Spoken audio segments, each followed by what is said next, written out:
এশীয় উপমহাদেশের সর্বোচ্চ পারিশ্রমিক পাওয়া অভিনেতা কে? আসুন জেনে নেই। তিনি আর কেউ নয়, তিনি ভারতীয় তামিল চলচ্চিত্রের মহাতারকা রজনীকান্ত।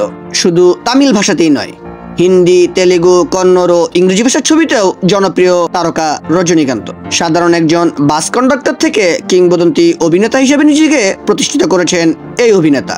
তাই তো এই মহান শিল্পীর জীবনের প্রতিটি বাঁকে রয়েছে সংগ্রামের গল্প। তিনি ফিল্ম ক্যারিয়ারে যেমন খ্যাতি করিয়েছেন, তেমনি অঢেল সম্পদেরও মালিক হয়েছেন।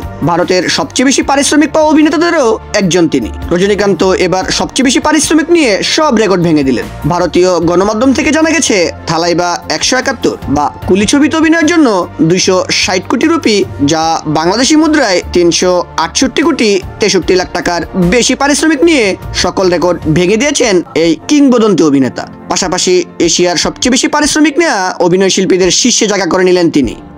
আর কুলি ছবিটি পরিচালনার জন্য নির্মাতা লোকেশ কঙ্গরাজ 60 কোটি রুপি পারিশ্রমিক নিয়েছেন বলেও জানা গেছে।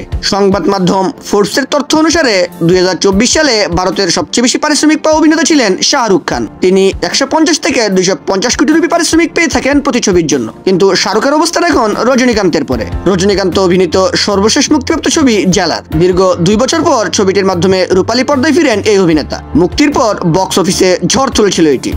বর্তমানে তার হাতে 3টি ছবির কাজ রয়েছে বলে জানা গেছে। ধন্যবাদ।